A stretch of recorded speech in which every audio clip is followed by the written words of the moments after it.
Hey guys, I'm Sheena, the Sports Report Girl, here with your Halloween edition of the College Football Week in Review. So for a second straight week, we have had a Saturday football without any major upsets. After a first half of the season that was shaping up to be a lot like last year's House of Horrors, things have really calmed down. And it's funny how the timing of it all coincides with the release of the year's first BCS polls. It's as if everyone in contention has buckled down, terrified of being the team which slips this late in the race. Excuse me.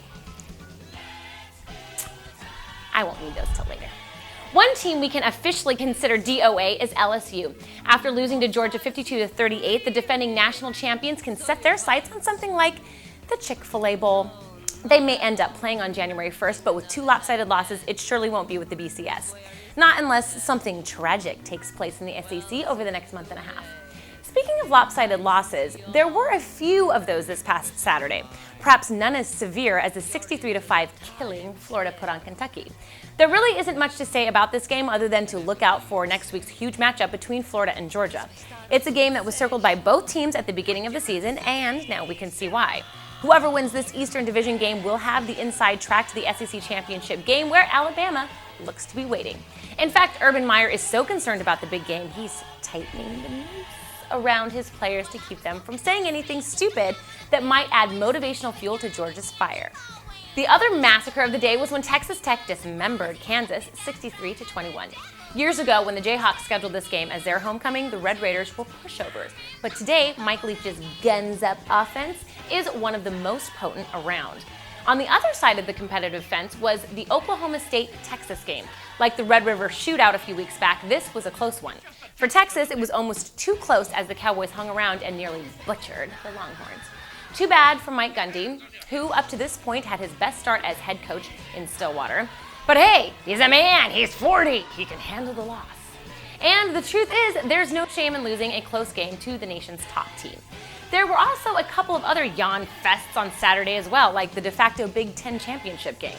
That being Penn State at Ohio State. But with the score 3-3 at halftime, I found myself turning into a zombie out of boredom. At least Joe Pa pulled out the win and stays undead for a spot in the title game. And USC didn't help matters much either, winning 17-10 in an old-school defensive struggle against upstart Arizona. As for this week's list of Heisman contenders, the group stays fairly unchanged from last week. Colt McCoy and Sam Bradford remain my leading candidates, and in my opinion, will probably finish 1-2. Bradford's horrifying game, the worst of his college career, didn't help his stock much, but how these two finish is far from certain at this point. Also, Chase Daniel got back into the hunt last week with 5 touchdown passes and 300-plus yards through the air, but he likely has too much ground to make up to be a serious contender.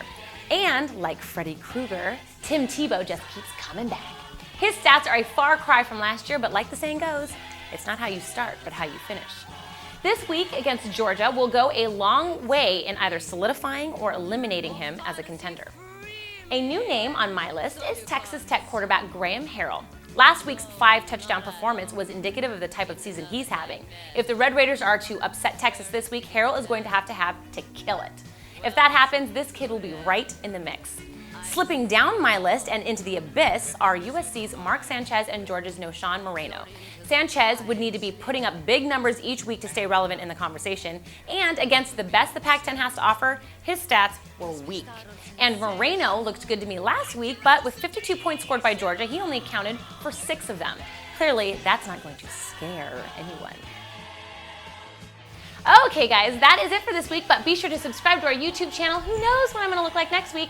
There, you will be able to find the backspin and the Pro Football Week in review. When you do subscribe, be sure to post your questions and comments or send them to srg@thesportsreportgirl.com. I would love to know what you think of my outfit. And of course, there is always our fan page on Facebook. See you back here next week for another edition of the College Football Week in review.